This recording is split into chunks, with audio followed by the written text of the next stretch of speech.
Alors, quelques instants pour parler des compléments alimentaires. En fait, la définition d'un complément alimentaire coule de source. Il s'agit de compléter l'alimentation. En aucun cas, il s'agit de substituts alimentaires.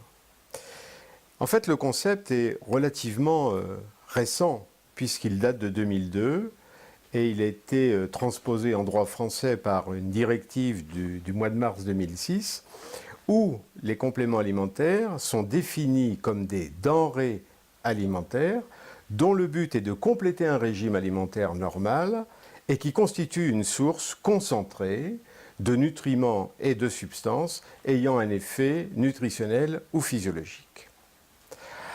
Alors, en fait, le problème n'est pas tant dans la définition que, je dirais, dans le problème législatif qui entoure les compléments alimentaires, tant la diversification des compléments alimentaires est grande et qu'il est parfois un peu difficile de s'y retrouver. Pour faire simple, il y a 3 types de compléments alimentaires. Des compléments alimentaires qui sont constitués par des éléments ou des ingrédients, je dirais, essentiels à la vie et à la santé physiologique, à savoir les oligo-éléments, les vitamines, les acides gras, les sels minéraux, les acides aminés, et qui peuvent être présentés sous la forme de gélules, de comprimés, de toutes sortes.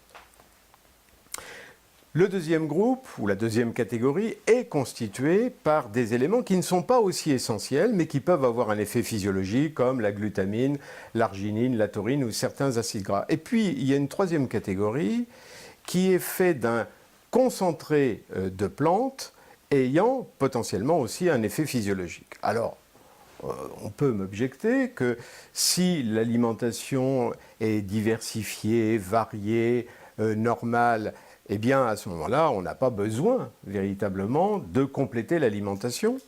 Mais il y a plusieurs difficultés à ce sujet. La première, c'est que l'alimentation elle-même a beaucoup changé dans sa qualité nutritionnelle de par la culture intensive, les herbicides, etc. De sorte qu'un exemple, eh bien en 1950, avec une orange, une banane ou une pêche, on avait la teneur en vitamine A ou C qu'il fallait pour la journée. Aujourd'hui, il faudrait 5 bananes ou 10 oranges ou 25 pêches pour avoir le même résultat. Ou par exemple, les pommes de terre ont perdu la moitié de leur teneur en fer ou la teneur en vitamine C et le quart en calcium. Donc il y a un problème effectivement de malnutrition, je dirais, au niveau de la qualité elle-même, parce que parfois les gens n'achètent pas de produits frais, parce qu'ils n'ont pas les revenus également pour acheter ces produits frais, ce qui est aussi un vrai problème. Mais il y a aussi autre chose, c'est que parfois dans la vie, eh bien, à certaines périodes de la vie, nos besoins augmentent. Eh bien, c'est le cas de l'enfant dans la croissance, c'est le cas de la femme enceinte, ou pendant la période des règles, ou du sujet âgé, et puis avec ce mal du siècle, par exemple, que constitue le stress. Alors de ça découlent, je dirais, 2 questions très logiques. La première question, c'est est-ce que les compléments alimentaires sont efficaces? Est-ce qu'ils sont dangereux? Alors, est-ce qu'ils sont efficaces? Je crois qu'on a un certain nombre d'études parmi les compléments alimentaires pour dire, par exemple, qu'il y a certains compléments qui s'avèrent de haute teneur, je dirais, pour la santé. Si on prend, par exemple, pour la femme enceinte, l'importance de l'acide folique ou des folates qu'on doit prendre dès l'arrêt de la contraception si une femme désire être enceinte, ce qui réduit considérablement le risque d'autisme de 40%. On sait que les Français, 80% des Français, par exemple, sont carencés en vitamine D.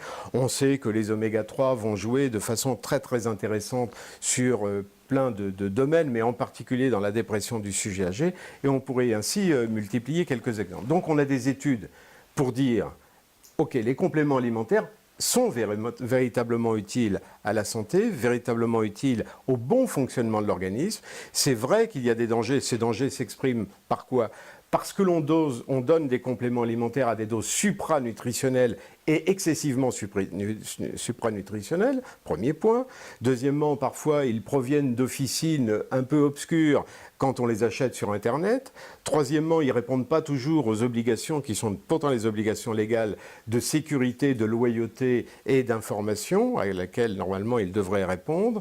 Et puis, parfois, il y a une surconsommation parce que les gens ne sont pas assez informés et prennent différents compléments compléments alimentaires dont on retrouve les mêmes ingrédients.